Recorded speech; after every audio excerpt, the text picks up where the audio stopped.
혹시 출산 후 깨어난 순간을 상상해 보신 적이 있나요? 대부분은 아이를 처음 만나는 그 순간 기쁨과 감동으로 가득할 거라고 생각하겠죠? 저 역시 그랬습니다. 가족들은 축하의 말을 주고받고 서로 잘하고 있어 라고 격려하겠지만 제 경우는 달랐죠.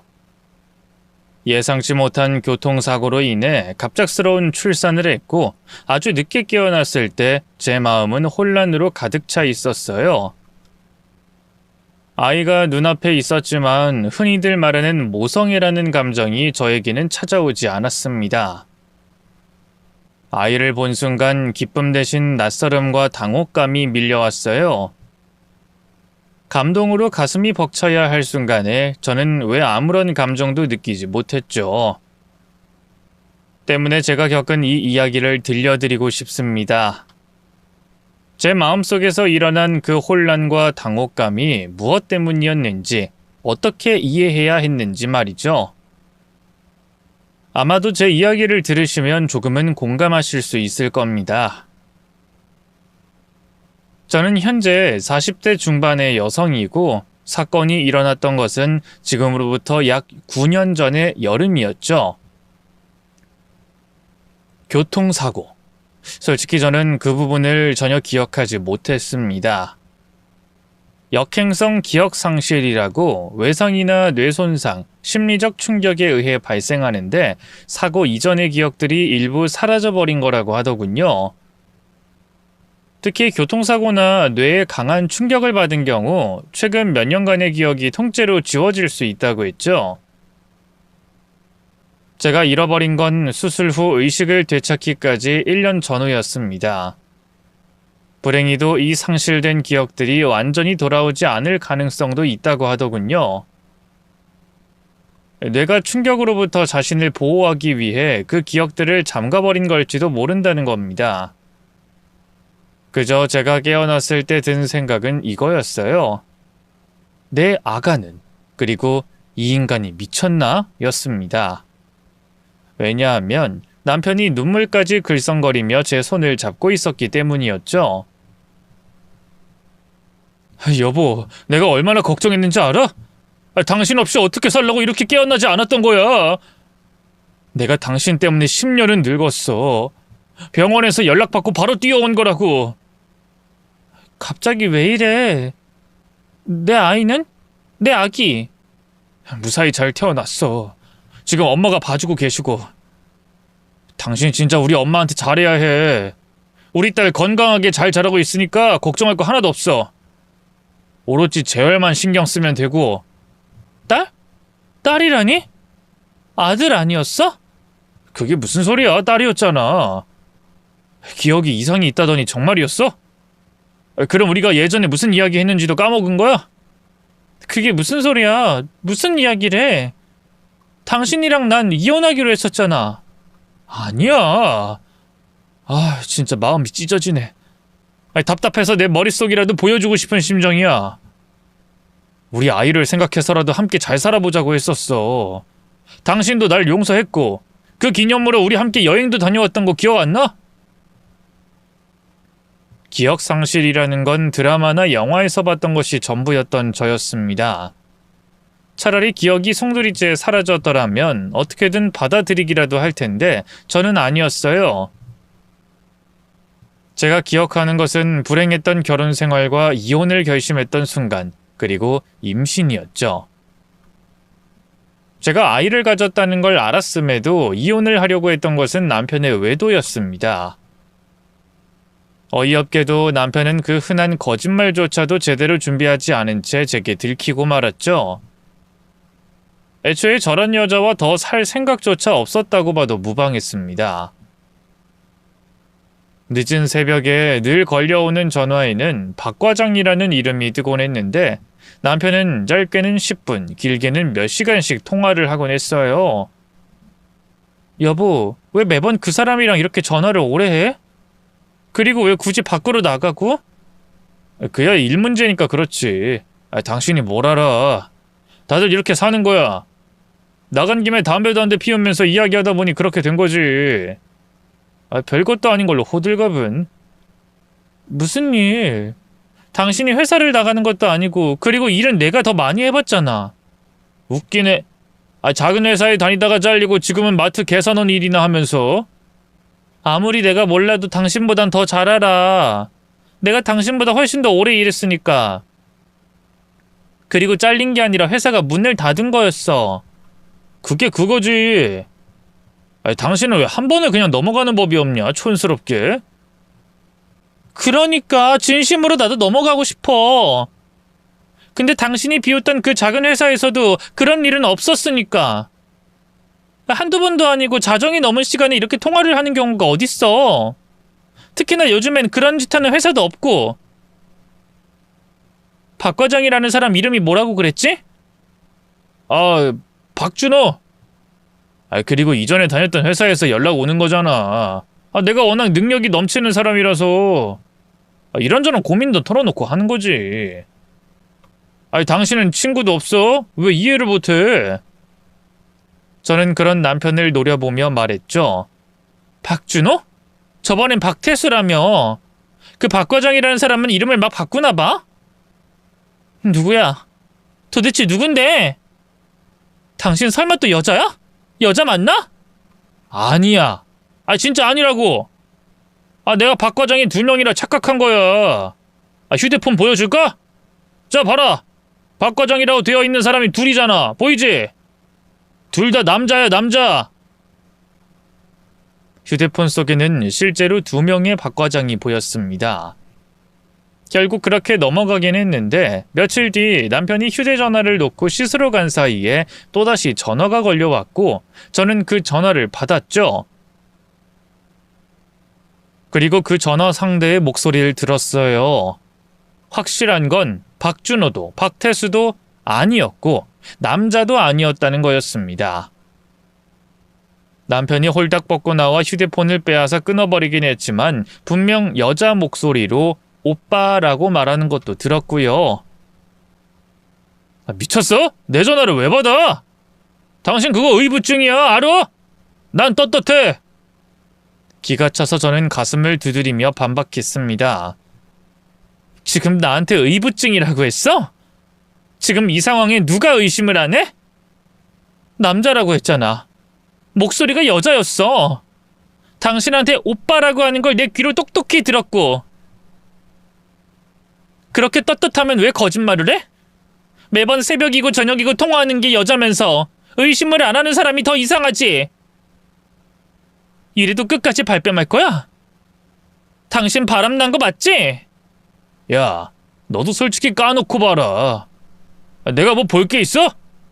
내 나이가 40 중반이 넘었고 배 나온 아저씨야. 근데 무슨 바람이야? 그것뿐이야? 직장도 없고 집에서 놀고 먹고 하는 나 같은 놈이 무슨 바람을 피우겠냐고. 말이 되는 소리를 해야지. 연애를 할 당시만 해도 남편은 직업이 있는 평범한 사람이었습니다. 하지만 결혼하고 3년이 지나자 남 밑에선 일 못해 라며 그만두고는 사업을 하다가 말아먹고 다시 사업을 준비하다 흐지부지 되면서 쭉 백수로 지냈어요. 때문에 남편 말도 일리는 있었지만 끈기도 책임감도 없는 그런 사람이 놀고 먹는 것에는 믿을 구석이 있었기 때문이었죠. 바로 시어머니가 꽤 규모가 크고 입지가 좋은 상가 건물을 가지고 있었거든요. 그러니 제 입장에서는 충분히 바람을 피울 소지가 있다고 볼 수밖에 없었습니다. 의심할 건 그것뿐이 아니었죠. 당신 또 어머님한테 돈 달라고 했다며? 당신 말처럼 진짜 가진 것 아무것도 없으면 그래, 나도 어떻게든 믿고 넘어갈 거야. 근데 매번 용돈이다 생활비다 다 받아서 나한테 준 적 있어? 없잖아. 그걸로 뭘 하고 다니는지 내가 알 수도 없고. 내 말이 틀려? 남편은 제 말에 욱했는지 삿대질을 하며 따지더군요. 야, 그럼 백수라고 방구석에 처박혀서 살아야 하냐? 친구들 만나러 가서 기생충처럼 빌빌거리면 당신 기분이 좋아? 그리고 내 엄마한테 외아들인 내가 용돈 좀 받아서 쓰겠다는데 왜 네가 지랄이야? 억울하면 너도 상가 건물주 딸로 태어나지 그랬어. 아님 돈 잘 벌어서 남편 용돈까지 꼬박꼬박 잘 챙겨주던가. 당신 정말 왜 그래? 이런 사람 아니었잖아. 쉴 만큼 쉬었으면 정신 좀 차리고 일을 할 생각을 해야지. 언제까지 그러고 살 거야? 아, 그렇게 나오시겠다? 좋다. 그럼 나도 할 말은 하자. 너도 준비할 만큼 했으면 임신은 해야 되는 거 아니냐? 우리 엄마가 너 임신에 좋은 보약 지어서 갖다 준 게 몇 년이야? 그러는 넌 언제까지 그러고 살 거야? 결혼한 게 몇 년인데 아직도 그 모양이냐고. 할 짓이 없으니 네 남편 의심이나 하고 전화나 몰래 열어보고 그러는 거지. 구질구질하다. 진짜 구질구질해. 남편의 말에 저는 서러워서 울음을 터뜨렸지만 답답하다면서 남편은 밖으로 나가버렸죠. 어째서 이혼을 하지 않는지 저를 답답하게 생각할 분들이 있다는 것도 잘 알아요. 하지만 저는 우습게도 혼자서 살 자신이 없었습니다. 사실 저희 부모님은 제가 어릴 때 이혼을 했었어요. 아버지의 인색하고 괴팍한 성격 때문이었는데 하필이면 어머니가 양육권을 포기하는 바람에 저는 아버지와 살게 됐죠. 자신이 쓰고 먹고 입는 것에는 돈을 아끼지 않았지만 자기 자식이나 아내에게 들어가는 건 강제로 걷어가는 세금보다 더 질색을 하는 그런 사람이었어요. 제가 결혼을 해도 지원은커녕 제게 돈을 요구했던 아버지였기에 돌아갈 곳도 없었고 그것 말고도 끔찍했던 기억 탓에 이혼이라는 걸 극도로 두려워하기도 했습니다. 무엇보다 그때 당시에는 시간이 흐르면 저절로 나아질 거라고 생각했죠. 하지만 문제는 그게 끝이 아니었어요. 바로 시어머니 역시 저를 힘들게 했기 때문입니다. 너 나랑 요 앞에 정신과에 좀 가자. 얼른 대충 챙겨 입고 나와. 네? 정신과요? 거긴 왜요? 혁수한테 이야기 들었다. 너 지난 새벽에 내 아들 쫓아냈다며? 쫓아내다니 그게 무슨... 잘 들어라. 의부증이나 의처증 가볍게 보면 안 된다. 그게 얼마나 무서운 건지 내가 산 증인이야. 내가 왜 늙어서 이혼까지 했겠니? 더구나 너희 결혼 앞두고 내가 이혼을 한 건 그만큼 끔찍했다는 거야. 근데 내 집안에 또다시 정신병 환자라니 내가 그걸 두고 보겠니? 어머님, 절대 그런 거 아니에요. 저는 그 사람이... 그니까 혁수씨가... 됐고! 혁수한테 이야긴 다 들었어. 듣고 보니 걔도 정말 많이 참았더라. 너 그 의심병 때문에 내 아들 일까지 그만두고 집에 들어앉았다는 거 난 몰랐다. 어쩜 그럴 수가 있니? 그렇게까지 했는데 전화 몇 통 했다고 애를 그렇게 잡아? 진짜 아니라고요. 저 정말 억울해요. 새벽에 통화하고 자정만 되면 나가고 저도 오죽했으면 그랬겠어요? 그리고 예전에도 전적이 있었고. 무슨 전적? 증거 있니? 의부증 환자들이 그래. 오로지 여자의 직감이다 이러면서 사람 몰아가는 거 그거 정말 하면 안 될 짓이야. 맘 같아서는 나 솔직히 너 안 보고 싶다. 그래도 내 아들이 좋아하고 무엇보다 너 근본적으로 착한 아이인 거 아니까 이번엔 그냥 넘어갈 거야. 하지만 2번은 안 된다. 더는 그 감으로 사람 잡는 짓 하지 마. 제 말을 좀 들어주세요. 어머님이 그 사람 통화 목록이라도 봐주세요. 네? 이미 봤어. 나라고 내 아들 혁수 편 만들겠니? 내가 이전에 한번 보기까지 했던 회사 동료였고 직접 통화까지 했다. 근데 넌 끝까지 남편 말 안 믿고 소리를 지르고 물건까지 던졌다며? 그러니까 병원 가자, 응? 나 옛날 사람이긴 해도 정신과 이상하게 보지 않아. 아프면 가는 거야. 감기 걸리면 약 먹는 것처럼.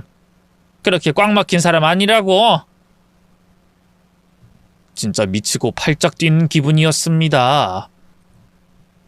아무리 아니라고 말을 해도 제 말을 믿어주지 않아서 결국 진짜 검사까지 받아야 했죠. 물론 그런 시어머니의 마음을 이해 못하는 건 아니었습니다.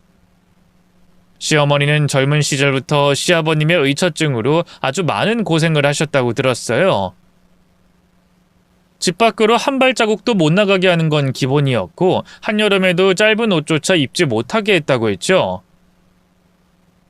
그렇게 나이가 들어 조금은 괜찮아질 줄 알았지만 택배기사와 이야기 몇 마디 나눴다는 이유로 폭력까지 행사하셨다고 합니다. 근데 어이없게도 실제 이혼 사유는 시아버님의 외도였어요. 먼 눈엔 뭐만 보인다고 본인이 그런 삶을 살았으니 시어머니를 괴롭힌 거였죠. 때문에 저를 끌고 병원에 간 시어머니는 그렇다 치더라도 이 남편의 거짓말은 이해를 할 수가 없어 따졌습니다. 당신 왜 시어머니 앞에서 거짓말했어? 내가 쫓아내? 내가 일을 못하게 했다니? 왜 또 얼굴 보자마자 시비야? 그리고 무슨 거짓말? 내가 그날 쫓겨난 거 맞잖아. 내가 뭐 틀린 말 했어? 당신이 울고불고 난리를 치니까 자리 피한 거지. 그냥 가만히 있었으면 내가 나갔겠냐고. 그게 쫓겨난 거지. 뭐가 달라? 진짜 뻔뻔하다. 내가 당신 때문에 정신과까지 다녀왔어. 잘 됐네. 한번 가보는 것도 나쁘지 않지. 병이야, 병. 의심병은 큰 병이라고. 여보, 정작 가야 할 사람은 내가 아니라 당신이야. 그렇게 울고 있는 사람을 두고 집을 나가놓고서는 쫓겨나? 내가 의부증이 있어? 도대체 왜 그러는 건데? 거짓말까지 하면서 날 나쁜 사람으로 몰아가는 이유가 뭐야? 야, 거짓말 아니야. 불이 나서 대피했는데 그걸 본 사람은 도망쳤다고 표현할 수 있잖아. 그저 말이 어감만 다르다는 거야. 내 입장에서는 대피고 쫓겨난 거였어. 근데 당신 입장에서는 도망친 거고 혼자 알아서 나간 거라고 생각할 수 있는 거지. 내 말이 틀려? 말이나 못하면 가서 시어머니한테 사실대로 말을 해. 당신이 의심받은 짓 했다고 말을 하라고. 그래야지 너는 그 상담 치료인가 가지 않아도 될 테니까. 그냥 좀 받아. 엄마가 돈도 내주잖아. 좀 쿨할 수 없냐? 싫어. 내가 왜? 난 의부증 같은 게 아니니까. 내가 아니라고 해도 안 믿고 의심하는 게 의부증이야. 그럼 증거 하나라도 있으면 가지고 와봐. 매번 당신 하는 레파토리가 똑같지. 내가 전적이 있다는 그게 증거지? 그래, 그것도 증거지. 그걸 몇 년이나 우려먹냐? 그냥 내가 식당에서 다른 여자랑 밥 먹은 거 본 게 다잖아. 그게 병이라고. 인정할 거 인정 좀 해라. 이미 지난 얘기까지 꺼내면서 왜 그래, 촌스럽게. 촌스러워? 당신은 아는 여자 입 닦아주니? 그냥 회사 동료였는데 머리를 쓰다듬어? 당신 말처럼 증거 없다고 사실이 없던 게 되는 게 아니야. 내가 알아. 그리고 당신도 알고. 꼭 그렇게 해서라도 이겨 먹어야겠어?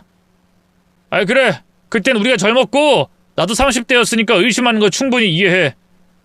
근데 지금은 아니잖아. 이 나이에 무슨 여자를 만나? 무엇보다 우리한테 가장 중요한 건 그게 아니야. 아들. 우리 엄마가 그렇게 죽고 못 사는 아들 낳는 거야. 손자만 딱 안겨주면 상가 넘겨주신다고 했잖아. 우리 미래는 그것뿐이라고. 내 머릿속은 온통 그 생각뿐인데 왜 당신은 협조를 안 해줘? 바람? 여자? 그게 뭐가 중요해, 이 상황에. 여보, 도대체 언제까지 그 말 때문에 이렇게 살 건데? 그럼 이 나이에 당신이 동네 마트에서 계산원으로 해서 번 코 묻은 돈으로 먹고 살까? 아니면 늦은 나이지만 어디든 가서 취직을 할까? 내가 믿는 건 우리 엄마 생각뿐이야. 당신은 모르지? 우리 엄마 생각보다 무서운 사람인 거. 한다면 해. 한번 뱉은 말은 무조건 지킨다고. 우리가 아들 못 나오면 진짜로 어디에 확 기부해버릴걸? 그랬으면 좋겠어? 어? 저는 남편의 모든 잘못된 행동이 시어머니에게서 비롯됐다고 봤습니다. 원래 결혼 전부터 임신 계획에 관해 이야기를 했었고 경제적인 상황 때문에 짧으면 3년, 길면 5년 후에나 아이를 가질 생각이었죠. 그런데 워낙 손이 귀한 집이었기에 시어머니는 좀 더 빨리 아이를 가지길 바라셨던 거였습니다. 초반에 은근히 손주 이야기를 꺼냈을 때 저희 임신 계획을 말씀드렸고 때문에 평생을 비밀로 하던 상가 건물 이야기를 했던 거죠. 처음에 그 이야기를 했을 때 남편은 믿지도 않았어요. 엄마가 뭐? 상가 건물? 그 사거리에 있는 거기? 아무리 못해도 20억은 할 것 같은데? 아니, 엄마 이혼하고 재산분할 받은 돈을 내가 아는데 무슨 상가 건물이야. 아무리 손주를 보고 싶어도 그렇지 거짓말을 왜 그런 식으로 해. 그러자 시어머니는 매매 계약서를 들고 와서 바닥에 딱 내려놓으며 말씀하셨죠. 이래도 못 믿겠니? 남편은 서류를 보고 또 보더니 손까지 덜덜 떨더군요. 24억? 이걸 8년 전에 샀다는 거야? 왜 말을 안 했어? 원래는 죽을 때까지 말 안 하려고 했어. 너희 아빠랑 이혼하기 전에 복권 당첨돼서 내가 그 건물 샀다. 경매로 나온 걸 내가 샀어. 내가 말을 안 하려다가 이걸 말하는 이유는 딱 하나야. 손자만 낳아. 그럼 나 두 말 안 하고 이 건물 넘길 거야. 엄마, 우리 부자였어? 우와, 근데 이걸 이렇게 굴리면 어떡해. 지금 땅값이 얼마나 뛰었는데 리모델링해서 팔아버렸어야지. 그나저나 월세는 얼마 받고 있어? 남편이 흥분해서 방방 뛰며 말하자 시어머니는 차가운 표정을 지어 보이더군요. 건물 받으면 그때 지지고 볶든 리모델링해서 팔든 해라. 지금은 내 건물이야. 월세를 10만 원을 받든 100만 원을 받든 너랑은 관계없는 내 건물. 만약 아들 못 낳으면 이 건물도 없다. 그땐 이 건물 쥐고 있다가 나 죽을 때 사회에 환원할 거야. 변호사 통해서 유언장도 그렇게 작성할 거고. 이해했지? 아들 낳은 사람에게 줄 거야. 알았어. 내가 우리 엄마 성격 잘 알지. 알고 말고 딱 손주 낳아 드릴게요. 그렇게 그때부터 남편이 이상해졌던 겁니다. 잘 다니던 회사를 그만뒀고 사업하겠다고 돈 받아 쓰다가 망하니 살을 빼고 몸 관리까지 하면서 임신에 더욱더 열을 올렸죠. 몸에 좋다는 건 다 찾아 먹고 한약도 매일 마셨어요. 하지만 별 이상이 없던 저와 남편 사이에 아이는 쉽게 들어서지 않았습니다. 그러자 어느 순간부터 저에게 막말을 하고 밖으로 나돌기 시작했죠. 뿐만 아니라 시어머니에게 잘 보이기 위해서 저를 나쁜 사람으로 몰아가는 짓도 했고요.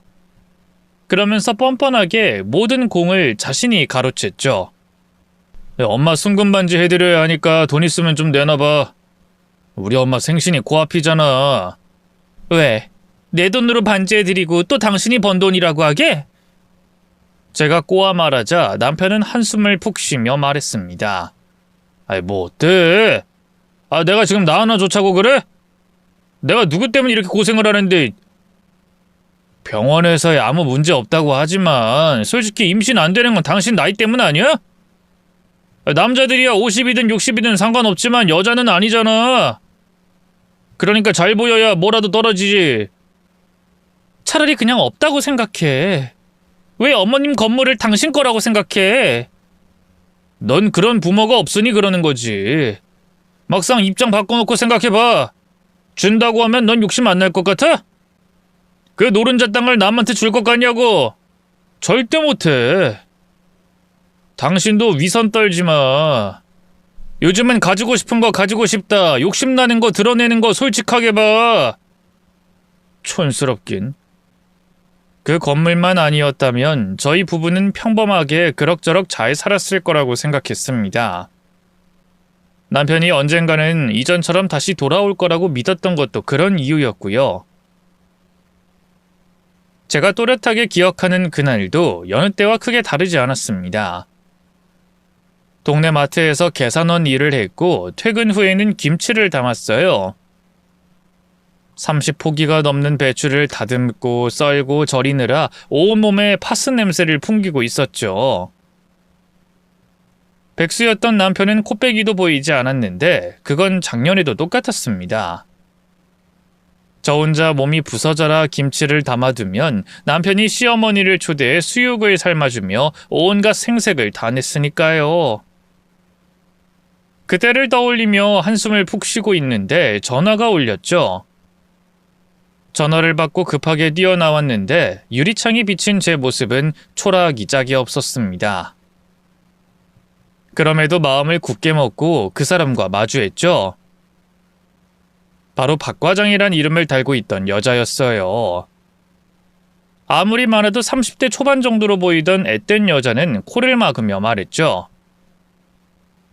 아우, 파스 냄새. 한눈에 딱 알겠네요. 제 이름은 희주 씨라고 부르세요. 박과장은 좀 이상하잖아요. 희주... 제 번호는 어떻게 하셨어요? 뭘 어떻게 알아요? 아저씨, 아니 오빠 휴대폰 비밀번호 푸니까 바로 보이던데요? 결혼사진 보고 얼굴은 알고 있었고 집 주소는 당연히 알고. 솔직히 좀 답답해서요. 내연? 불륜? 이런 말도 별로고 정식으로 오빠랑 만나려고요, 저. 이봐요, 혁수씨 유부남이에요. 몰라요? 당연히 알죠. 근데 그게 뭐요? 결혼이라는 게 그런 거 아닌가? 서로 믿지 못해서 서류를 통해서 니꺼 내꺼 딱 규정해 놓는 거. 촌스럽게. 순간 소름이 끼쳤습니다. 말끝에 촌스럽다는 말을 붙이던 남편의 버릇이 어디에서 왔는지 느껴졌죠. 그 여자가 어떤 관계다, 이런 사이다라고 말하지 않아도 모든 걸 알 수 있었습니다. 그래서요. 저한테 만나자고 한 이유가 뭔데요? 말했잖아요. 오빠랑 정식으로 만나고 싶다고. 그러니까 이참에 이혼을 좀 해줄 수 있나 해서요. 지금 이혼을 시간 좀 내달라는 듯 물건 하나 사달라는 듯 가볍게 말하는 게 정상적이라고 생각해요? 그쪽 나이 어리죠? 그럼 본인 나이에 맞는 사람을 만나요. 헐, 이혼 못하겠다는 말? 솔직히 나라면 자존심 상해서라도 당장 이혼할 것 같은데. 다른 여자 좋다는 사람이랑 왜 살아요? 솔직히 아줌마도 다 알았잖아요. 혁수 오빠 다른 여자 있는 거. 그냥 모르는 척 하고 싶었던 건가? 그렇게 평생 불행하게 껍데기만 잡고 살려고? 이봐요. 보고 있어요. 뭘 자꾸 이보래. 웃겨. 어쨌든 저는 할 말 다 했어요. 아줌마. 좋은 소식 기다리고 있을 테니까 합의든 협의든 그런 거 잘하면 좋겠네요. 앞서 말했듯 저희 부모님은 이혼하셨어요. 그리고 그 이혼의 결말은 그리 좋진 않았습니다. 특히나 아버지만 아니면 어디서든 먹고 살 수 있다던 어머니는 이혼한 것을 내내 후회했죠. 식당에서 일하고 청소 일까지 하면서 호기롭게 저를 데리러 오겠다고 했지만 어머니는 결국 아무 약속도 지키지 못했습니다. 평생을 아버지 그늘 아래서 살아온 어머니는 일을 제대로 하지 못했고 엄청난 스트레스에 머리도 빠지기 시작했죠. 그러다 혼자 골병을 앓으며 술을 약처럼 드시기 시작했는데 심장마비로 사망해 발견되기까지 일주일. 저는 그 끔찍한 최후를 목격한 사람이었어요. 혼자 살게 되면 그런 최후를 맞이할 수도 있다는 걸 알았고, 그러니 이혼을 한다는 것에 대한 두려움은 더욱 컸던 거였습니다. 하지만 그런 이야기를 듣고도 남편과 결혼을 이어갈 정도는 아니었어요. 의심이 아니라 확신이 되니 오히려 머리가 선명해졌습니다. 그래서 저는 바로 이혼을 결심했고 그 과정에서 임신 사실을 알게 됐죠. 그리고 그건 제 발목을 잡았습니다. 남편이 태도를 바꾸더군요. 누가 이혼하지 말자고 했어? 해! 하는데! 당장 배불러 오면 일은? 돈은? 당신 친정에서 뭐라도 떨어질 것 같아? 아무것도 없어! 내가 장인어른 성격을 아는데 잘도 돕겠다. 당신이 신경 쓸 거 없잖아. 왜? 아들이라도 낳을 수 있을 것 같아서 희망이 생겨? 건물 욕심에 지금 이혼 나중에 하자고 하는 거잖아. 아니야! 빌어먹을... 현실을 보라는 거야! 이렇게 나가서 뭘 어쩌자고! 재산분할? 아님, 위자료? 뭘 받을 수 있는데... 지금 나 같은 빈털터리한테 아이 낳고 이혼해준다고 딸이든 아들이든 상관없이 그거 좀 버티는 게 어렵냐? 단순히 생각해. 아이 낳은 뒤에 산후조리만 하고 그러고 나가면 되잖아. 애를 안 낳겠다는 것도 아니고 아이 낳겠다며. 그럼 당신은 엄마야. 아이가 우선이 되어야지. 자존심 따위로 억지 부리지 마. 그래도 당신이랑은 절대로 못 살아. 그래. 그럼 내가 나갈게. 나가 있을게. 그리고 내가 약속해. 나 이전처럼 일도 할게. 그래서 당신한테 위자료든 뭐든 조금이라도 벌어서 줄 테니까 그냥 제발 좀 있어. 내가 미친놈이고 나쁜 놈인 거 아는데 아이를 위해서 나도 아빠 노릇은 하게 해주라. 어? 저는 남편의 설득에 흔들렸어요. 당시에 30대 후반이었으니 노산이라서 제게는 마지막 기회일 수 있었습니다. 그 아이를 지키기 위해서 당장 이혼하는 걸 뒤로 미루게 되었죠. 당연히 시어머니에게도 그 사실은 알리지 않았습니다. 어차피 알게 될 일이었기에 더는 분란을 만들고 싶지도 않았죠. 그러니 시어머니는 그저 좋아하기만 했어요. 아니, 내가 커다란 호랑이 한 마리가 내 품에 쏙 들어오는 꿈을 꿨거든? 그러니 분명 아들이야. 아들! 아유, 그 호랑이 무늬가 어찌나 선명한지 기절할 뻔했었어. 아, 그래요? 좋은 태몽이네요. 그럼. 너 뭐 먹고 싶은 거 없니? 내가 다 사주마. 아니, 이럴 게 아니라 병원에 가자. 아직 성별은 나오지 않을 텐데. 내가 알아보니까 늦어도 20주, 빠르면 15주면 되던데 무슨. 당장 가자. 제가 임신해서 병원을 다니는 내내 동네 산부인과에서 시어머니는 아들하며 기대를 했었습니다. 의사 선생님에게 태몽 이야기도 했고 손이 귀한 집 자손이라는 말까지 하셨죠. 하지만 시어머니의 기대에도 성별은 쉽게 알 수가 없었어요. 초음파로 확인했을 때 태아가 자궁벽에 너무 가까이 있었고 자세 역시도 확인하기 힘들었기 때문이었죠. 하지만 어렴풋이 저는 확신을 했었습니다. 아들이 제 뱃속에 있는 게 확실하다고요. 문제는 제 기억이 딱 거기서 끊어졌다는 거였습니다. 정확히는 사고 이전의 1년의 기억이 쥐파먹은 것처럼 드문드문한 수준이었다는 거죠. 완전히 사라진 건 임신하고 5달이 채 지나지 않았을 때였어요. 그 이후로는 단 하나의 기억도 떠오르지 않았습니다. 아이의 성별도, 사고가 왜 났는지, 무슨 일이 있었는지 전혀요. 그러니 재활을 하면서도 제가 딸을 낳았다는 게 믿어지지 않았고 퇴원을 한 이후에도 제 자식이라는 생각이 들지 않았죠. 더구나 갑작스러운 남편의 변화 역시도 적응이 되지 않았어요. 딸이면 뭐 어때? 우리 자식인데. 우리끼리 잘 살면 되는 거지. 앞으로 나도 우리 엄마한테 기대지 않겠다고 약속했잖아. 물론 당신은 기억을 못하겠지만. 근데 당신 희주라는 여자랑 만나고 있었잖아. 내 기억에 그 사람. 그게 언제 일인데. 그리고 정확히는 만난 거 아니었어. 그 여자가 일방적으로 날 따라다닌 거였지. 스토커였다고.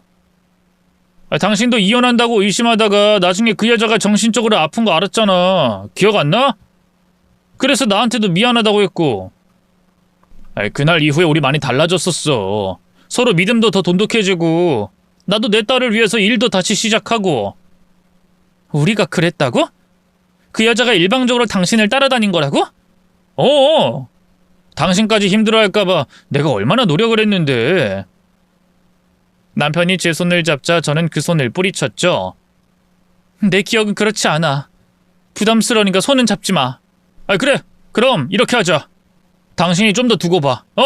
직접 보고 판단해. 처음부터 다시 시작하면 되는 거지. 나도 우기기 싫어. 당신이 날 좀 지켜봐줘. 부탁할게. 재활을 하는 내내 남편은 제 곁을 지켰습니다. 일용직 일을 하면서 받은 월급을 모두 제게 주기도 했죠. 만약에 제가 낳은 게 아들이었다면 그런 남편을 의심부터 했겠지만 딸임에도 불구하고 달라진 모습을 보이니 진짜인가? 내가 기억을 잃어서 생각이 안 나나? 하는 생각도 들었습니다. 더구나 퇴원 후에 생각이 바뀌게 된 계기도 있었어요. 바로 시어머니 역시도 이전과는 달라졌다는 거였습니다. 얼마나 힘들었으면 기억을 잃어. 내가 그때 생각만 하면 지금도 가슴이 이렇게 뛰고 어지럽다. 너 잘못되면 내가 어떻게 제대로 살 수 있었겠어. 죄송해요. 네가 왜 죄송해. 너 기억 못한다고 하니 다시 말해주마. 경찰한테 들어보니 상대 운전자가 졸음운전을 했단다.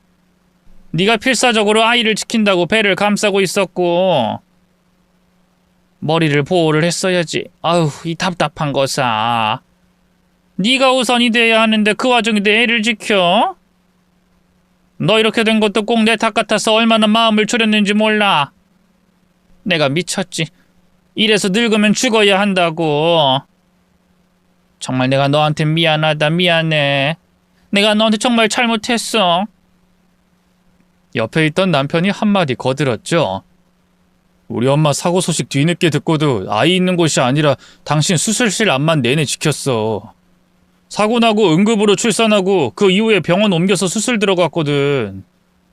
뇌가 부어있어서 수술도 바로 못하고 당신은 의식도 없고 엄마가 얼마나 놀랐는지 몰라. 그리고 우리 딸 윤지도 전적으로 봐주셨고 덕분에 나도 마음 놓고 당신 곁을 지킬 수 있었지. 태어나자마자 저보다는 시어머니와 더 오래 있었기 때문인지 딸은 엄마보다는 할머니라는 말을 먼저 했습니다. 거기다가 아들이 최고라던 시어머니 역시 변하셨고요.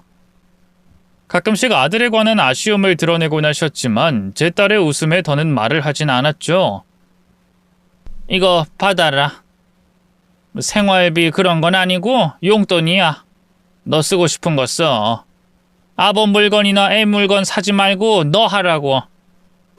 출산에 사고까지 겪어서 그런지 너 머리가 하얗게 됐다. 머리도 하고 옷도 좀 사고 친구들이랑 놀아도 된다. 네, 감사합니다. 그러자 시어머니는 제 손을 꼭 잡으며 말씀하셨습니다. 내가 미안했다. 너는 기억이 없을지 몰라도 나 예전에 산부인과 갔을 때 많이 혼이 났어. 혼이요? 어머님이요? 그래. 물론 그때 넌 검사 받는다고 다른 곳에 있어서 모르겠지. 근데 그때 내가 너한테 사과도 했어. 기억이 안 나겠지만 그 이후로는 산부인과 같이 안 가겠다고 말도 했고 그날 의사 선생님이 산모 앞에서 아들 하는 게 엄청 큰 스트레스라고. 성별은 중요하지 않다고 이런 말씀을 하셨거든. 그런 일이 있었어요? 그래, 어찌나 부끄럽던지. 쥐구멍이라도 있으면 숨고 싶더라. 나도 딱 네 나이에 시어머니 그런 말 듣고 질색을 했었는데 막상 내가 그렇게 아들에 집착하게 될 줄은 몰랐어. 그런데 말이다. 막상 내 손녀를 안아든 순간 알겠더라. 그냥 내가 바란 건 너희가 잘 사는 거였고 예쁜 자식 낳아서 평범하게 사는 거라는 걸. 그저 내가 노망이 난 거야. 무뚝뚝한 아들 키워서 좋았던 게 하나 없다가 건물주 되고 나니 효도를 좀 받고 싶었던 것 같아. 그러면서 핑계를 그렇게 댄 거였지. 사실 성별은 아무 상관이 없는데 말이야.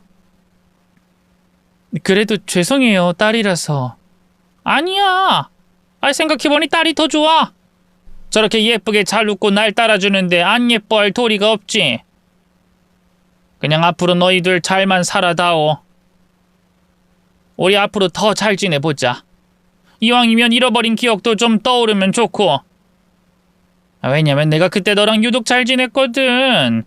내가 음식도 직접 해주고 그랬는데 내가 괴팍하게 굴었던 것만 떠오르니 좀 억울해서 그래. 시어머니의 그 이야기를 듣기 전에는 기억이 안 나는 건 크게 불편하지 않았습니다. 그런데 막상 제가 잃은 기억 속에 많은 게 있었을지도 모른다는 생각이 드니 기억을 찾고 싶었죠. 그래서 한의원에서 침도 맞고 기억에 좋다는 한약도 다려 먹었습니다. 그런데 아이가 7살이 될 때까지도 저는 기억을 찾진 못했어요. 그 사이 남편과는 완전히 화해를 했고 시어머니와도 나름 잘 지내게 되었기에 상관은 없었죠.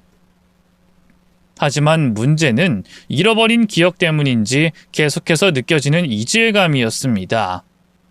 특히나 딸에게서 그런 걸 가장 많이 느꼈죠. 남편도 저도 없는 곱슬머리도 그렇고 심지어 왼손잡이였습니다. 자라면서 점점 눈매도 콧대도 전혀 달랐죠. 그런 생각을 하면 안 된다는 걸 알고 딸이 너무 사랑스럽고 예쁘긴 했지만 오히려 그럴수록 더욱 혼란스럽기도 했습니다. 결국 저는 고민 끝에 유전자 검사라도 하려고 했죠. 내가 미친 건가? 하는 생각도 들었지만 그 생각에서 벗어나기 위해서라도 어쩔 수 없었습니다.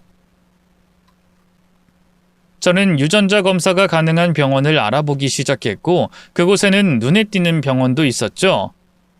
제가 교통사고 직후에 실려갔다던 바로 그 병원이었습니다. 물론 수술 때문에 바로 다른 병원으로 이송되었고 그 병원에서 퇴원하고 얼마 가지 않아 이사까지 가는 바람에 거리는 좀 있었지만 전 일부러 그곳으로 향했어요. 딸에게는 너무나 미안했지만 이걸 해결하지 않으면 앞으로 나아갈 수 없을 것 같았죠. 그렇게 별거 없는 내용으로 이런저런 상담을 하다가 유전자 검사에 대해서 물었습니다. 그런데 의사는 기록을 한참 들여다보더니 뭔가 떠오르는 듯 말했죠. 아, 그 산모님이구나. 어쩐지 낯이 익다고 했어요. 여기서 응급으로 출산... 저를 기억하세요? 이 상황이 워낙 특이해서 기억하죠. 이 환자분은 기억 못하실 겁니다. 출산 이후에 큰 병원으로 이송됐으니까요. 이 사고 장소와 저희 병원이 제일 가까워서 이리로 오셨었죠. 기억이 나요. 그때 의식이 없는 상황에서도 아이 보호하려고 얼마나 배를 붙잡고 계셨는지. 이 모성이라는 게 정말 대단... 의사 선생님은 그때를 떠올리듯 이야기하다가 제 딸을 보고는 고개를 갸웃했습니다. 아이가 몇 살이에요? 7살이요. 그때 낳은 딸이에요. 그런데 의사 선생님은 당황한 표정으로 한참 컴퓨터 화면을 보더니 간호사를 불러서 제 딸을 밖으로 안내하도록 지시했습니다. 그리고는 진지한 표정으로 물었죠. 아까 들어보니 친자 검사를 하겠다고 한 게 그럼 저 아이인가요? 이상하시죠? 저도 알아요. 여기서 나온 것도 들었고 알긴 아는데요. 제가 그 사고로 인해서 기억을 잃었거든요. 아이를 임신하고 몇 주 정도는 기억을 하는데 제가 미친 것 같지만 확인은 하고 싶어서요. 잠깐만요. 제가 지금 좀 머리가 복잡해서요. 기록이 잘못된 건가? 아닌데... 잠깐만요. 제가 수간호사님한테 뭐 좀 물어보고 다시 오겠습니다. 나가서 10분, 15분 정도 있다가 들어온 의사 선생님은 자리에 앉지도 못하고 서성거렸습니다. 그러더니 뒤이어서 수간호사가 들어왔고 차트를 넘겨줬죠. 의사 선생님은 그걸 보더니 다시 물었습니다. 확실해? 이분이 데리고 온 건 딸이야. 어머, 딸이요? 세상, 이건 말이 안 되는데? 분명 아들이었고 인큐베이터에 오래 있었어요. 그 당시 근무했던 간호사들도 기억을 해요. 산모가 수술받고 의식이 없다는 소식을 들었던 것도요. 오래전 일이긴 해도 그때 저희가 얼마나 아이한테 신경을 썼는데요. 그리고 남편분이 데리고 간 것도. 아니 근데 딸이라잖아. 몇 번을 확인했는데. 저는 그 말에 손이 벌벌 떨렸고 의사 선생님의 가운을 잡았죠. 선생님, 검사해주세요. 당장요. 네, 이게 저희 측 문제일 수도 있으니 최대한 빠르게 결과 받아보도록 하겠습니다. 결과를 들었을 때 저는 의식을 잃고 쓰러지고 말았습니다. 결과는 불일치. 그 순간의 충격을 어떻게 설명할 수 있을까요? 혹시나 하는 의심은 있었지만 늘 사랑스러웠던 저의 딸과 함께한 시간들이 한순간에 낯설게 변해버리는 느낌. 그런데 제 아이가 아니란 그 한 줄의 결과가 저를 벼랑 끝에 내몰았습니다. 세상이 무너진 것 같았어요. 딸아이의 모습을 볼 때마다 마음이 찢어지는 듯했고 그동안의 기억과 감정들이 모두 한꺼번에 뒤틀려 버렸습니다. 딸에게 미안한 마음이 들면서도 사라져버린 제 아이에 대한 생각으로 머리는 터질 것 같았죠. 버스를 타고 집으로 돌아오면서 남편의 멱살이라도 잡고 협박이라도 할 생각만 들었어요. 하지만 막상 버스에서 내리면서 생각이 완전히 바뀌었죠. 입에 침도 바르지 않고 거짓말을 하는 남편. 증거가 없으면 사람을 미친 사람으로 몰고도 남을 그 인간을 믿을 수 없었습니다. 그래서 떠올린 것은 바로 박 과장. 제가 기억을 잃기 전에 당돌하게 이혼을 요구했던 희주라는 여자였죠. 우습게도 그 여잔 그 오랜 기간 동안 번호 변경도 하지 않았더군요. 그렇게 다시 만난 여자는 이전과는 좀 많이 달라져 있었죠. 제가 나이를 먹은 만큼 그 여자 역시도 이전처럼 젊고 어린 느낌은 없었습니다. 무엇보다 도끼가 빠져 있었죠. 그 여잔 제 눈치를 가만히 살피더니 쭈뼛거리며 입을 열었습니다. 언젠가는 연락 주실 줄 알고 연락처 바꾸지 않았어요. 당신이랑 더 길게 말하고 싶은 마음 없어요. 내 아들 어딨어요? 당신은 알죠? 그게 무슨... 아드님 사모님이 다시 키우는 거 아닌가요? 제 딸이랑 같이. 모르는 척 발뺌하지 마세요. 경찰에 신고하려다가 간신히 참고 있는 거니까. 유괴고 범죄인 거 알죠? 내 아들 돌려달라고요. 아이 바꾼 게 당신과 내 남편이 한 짓이라는 거 아니까. 맞아요. 근데 정말이에요. 저 그 사람이랑 헤어진 지 꽤 오래됐어요. 아이 낳고 사모님 사고 난 이후에 의식 못 찾는다는 소식까지만 들었다고요. 정말로 죄송해요. 그때 제가 생각도 없고 철도 없었어요. 미친 거죠.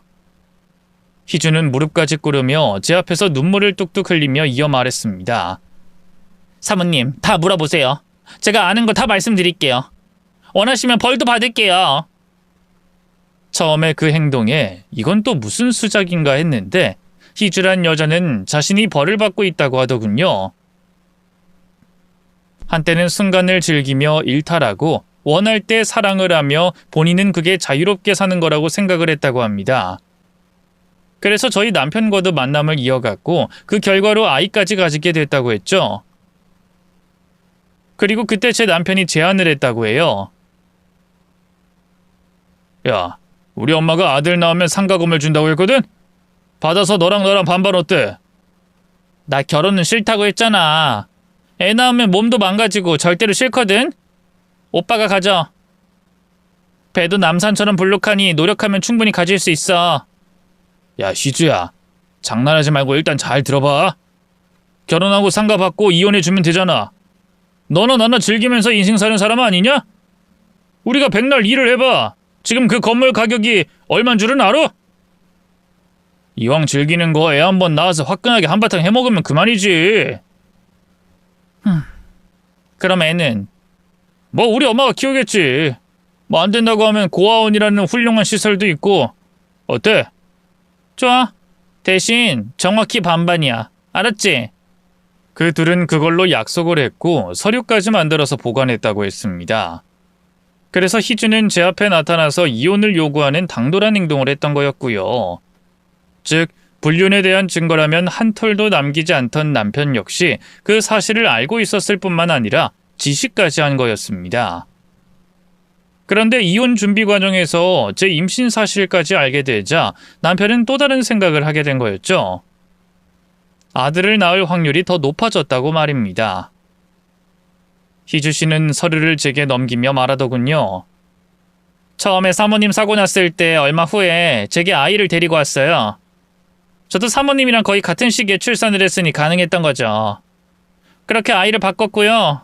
아마 모르긴 몰라도 사모님이 정상적으로 아들을 낳았다면 저랑 계약한 것도 없던 일로 하려고 했는데 의식이 돌아오지 않으니 차라리 저랑 재혼을 하는 방향으로 튼 것 같아요. 그 인간이라면 그랬겠죠. 하루라도 빨리 상가 건물을 받아서 쓸 생각뿐이었으니. 당신 딸이잖아요. 그런데 어떻게 엄마가 돼서 그런 짓을 해요?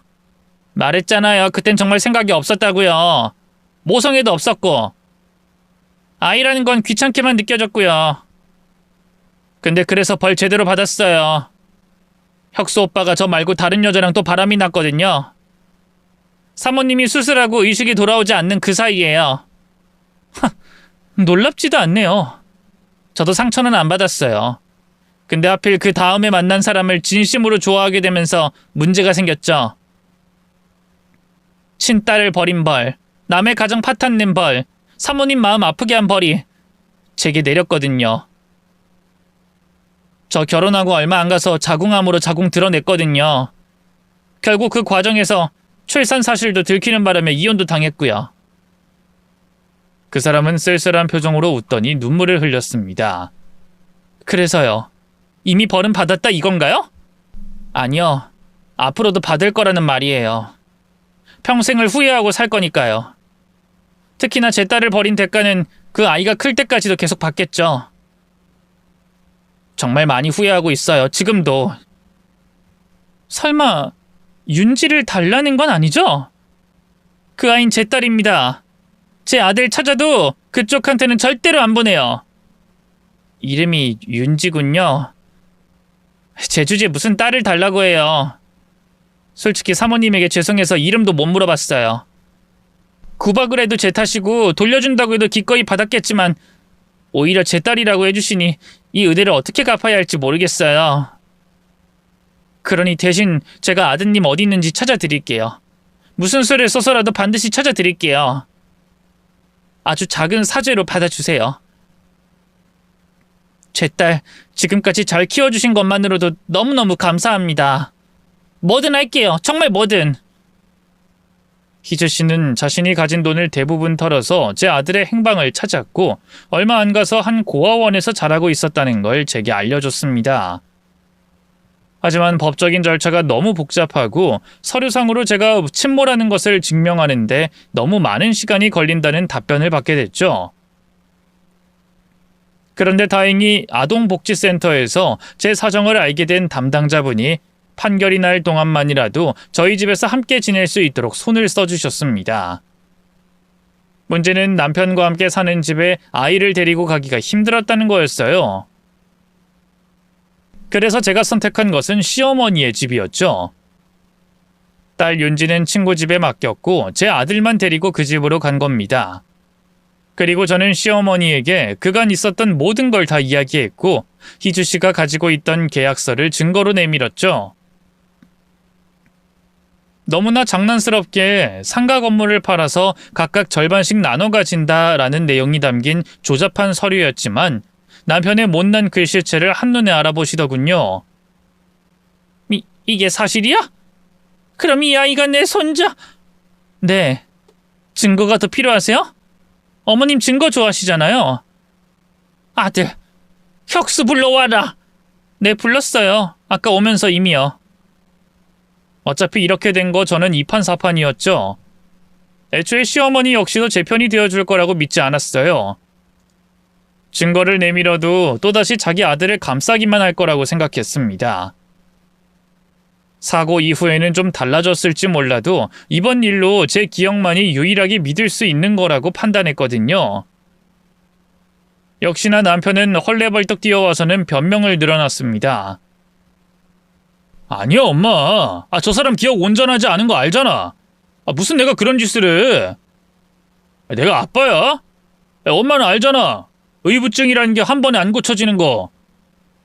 그리고 아들이라니. 저 사람이 아들을 낳았는데 내가 뭐하러 딸이랑 바꿔. 말이 되는 일이야? 저는 그 말에 반박했죠. 유전자 검사하면 다 나와. 발뺌 그만해. 야, 그런 건 얼마든 조작 가능해. 드라마 보면 그런 일은 돈만 주면 다 되는 거야. 내가 그간 얼마나 노력했는데 날 이런 식으로 매도할 수가 있어? 진짜 정신병원에 들어가야겠어? 아무리 기억을 잃고 미쳤어도 그렇지 어쩜 그런 거짓말을 할 수가 있어? 아들? 나도 있으면 좋겠다. 더구나 쟤도 나랑 안 닮았어. 그 입 다물어. 지금 내 아들 앞에서 그런 헛소리를 해? 감히? 감히? 지금 너 미쳤어? 어디서 애를 하나 데리고 와서 누구더러 헛소리를 해? 그런데 시어머니가 그때 천천히 자리에서 일어나 저희가 있는 쪽으로 왔고 몸을 휙 돌리더니 남편의 뺨을 있는 힘껏 쳤습니다. 어찌나 소리가 컸는지 저는 다급하게 제 아이의 귀를 막았고 방언으로 들여보냈어요. 남편은 놀라서 소리를 질렀죠. 엄마! 나 엄마 아들이야! 내 말을 믿어야지! 저 미친 여자 말을 믿어? 엄마를 바보 호구로 하니?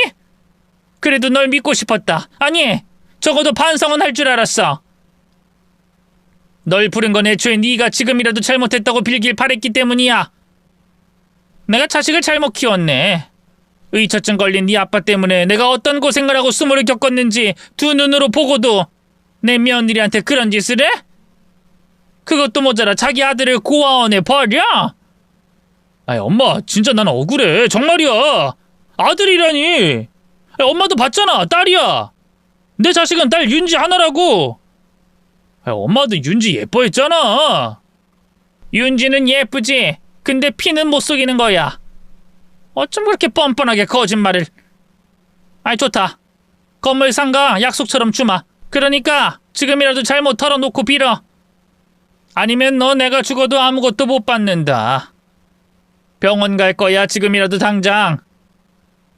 아니야, 진짜 아니라고. 엄마 성격 알지? 한다면 하는 거. 난 2번은 기회 안 줘. 한 번만 더 아니라고 하면 그땐 조사 제대로 할 거고 그걸 믿을 거야. 그 다음은 말 안 해도 알지? 남편은 그 말에 눈이 빠르게 굴러갔습니다.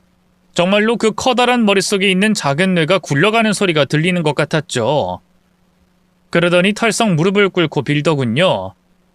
아이씨, 엄마, 그러니까 잘 들어봐. 그때 상황이 그랬어. 이 사람은 헤어지자고 했고 이혼하자고 노래를 부르고 있었어. 그래서 그저 속상한 마음에 다른 여자 만난 거였고 정말로 바람은 아니었어. 이혼을 할 생각이었으니까. 근데 만나다 보니 희주가 임신을 하긴 했는데 이 사람도 임신을 하는 바람에 이혼도 하지도 못하고 책임감 때문에 시간을 끌었던 거야. 근데 사고까지 났잖아.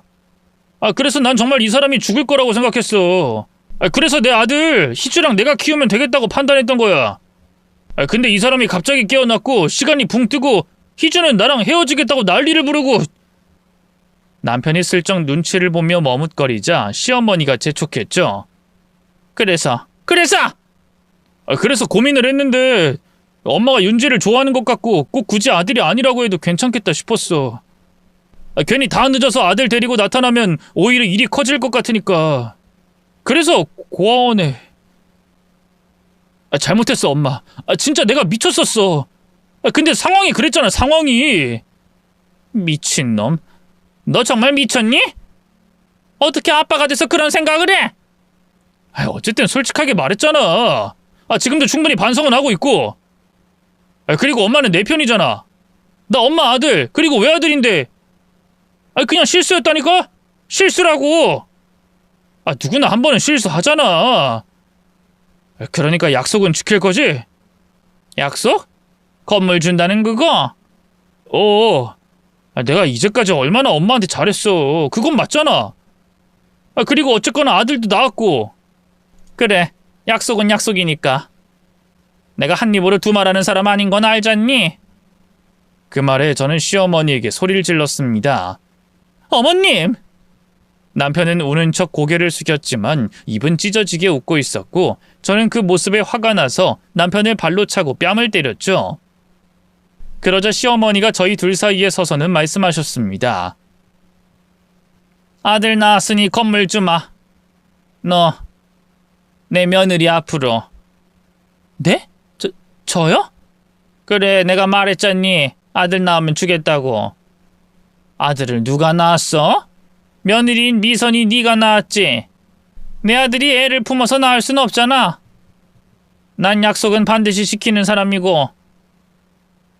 그러자 남편은 발등에 불이 떨어진 사람처럼 일어나 따졌죠. 엄마, 그게 무슨 말이야? 나한테 줘야지. 왜 이 사람이야? 뭘 믿고? 말이 며느리지 피 한 방울 안 섞인 남한테 무슨 건물을 줘? 그럼 내가 널 믿고 준다고 할 줄 알았니? 너 사업만 2번 말아먹었지. 그리고 안 사람 앞세워서 대리 효도하고. 내가 설마 그걸 모를 줄 알았니?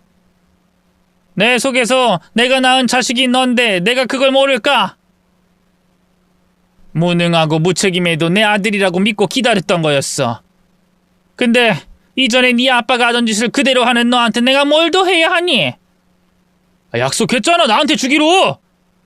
애초에 난 한 번도 너한테 준다고 한 적도 없었어. 아들 낳아오면 주겠다고 했지. 너라고 지칭한 적도 없고. 그 희주인지 누구인지 지금 누굴 만나서 아들을 12를 낳아왔어도 상황은 똑같아. 난 아들을 낳은 내 며느리 미선이한테 내 건물을 주겠다고 한 거였으니까. 그럼 나는 엄마 하나밖에 없는 아들은 어쩌라고? 내 나이를 봐. 나도 이제 50줄이야.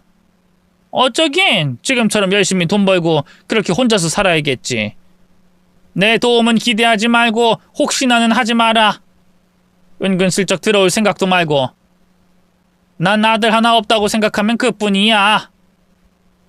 정 도움을 받고 싶으면 너랑 똑같은 아빠한테 가든가. 물론 그 인간이 자식한테 애정이 있진 않겠지만 그래도 너처럼 버릴 인간은 아니니까. 엄마! 자식은 나야! 엄마 모실 자식도 나 하나뿐이고! 자식도 버린 놈이 잘도 날 모시겠네. 상가 줬으면 너 나 아무 요양원에나 쳐넣을 놈일 거 불보듯 뻔하다. 내 집에서 나가라. 시어머니가 단칼에 거절하며 돌아섰습니다.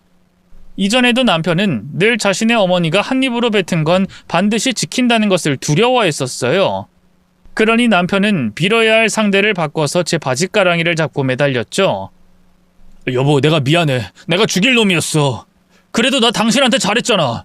재활할 때도 도왔고 당신도 내가 달라졌다고 인정했잖아. 어? 당신이랑 바람 피웠던 희주씨 말이야. 그 여자랑은 끝났다고. 알잖아. 그 희주씨가 내 아들 찾는다고 사람을 풀었거든. 그러면서 당신 뒷조사도 같이 해줬어.